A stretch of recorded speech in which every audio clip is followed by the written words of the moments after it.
TTV தினகரனும் வந்து join பண்றதுக்கு வாய்ப்பு இல்லை. டிடிவி தினகரனை பொறுத்த வரையில தன்னிச்சையாக அவரா போய் நான் அடுத்து இவர் தான் போட்டியிடுவாரு எங்க கட்சியில வேட்பாளரா கேண்டிடேட்டை இவரே அப்படின்னு சொல்லி அவர் வந்து நேற்று கூட்டத்தில் அறிவிக்கிறாரு. அப்ப தேசிய தலைமை என்று ஒன்று இருக்கிறது.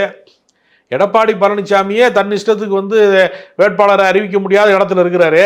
டிடிவி தினகரன் தன்னிச்சையாக அறிவிக்கிறார்னா என்ன அர்த்தம்? அப்ப அவருக்கு அதிருப்தி இருக்கிறதுன்னு அர்த்தம்.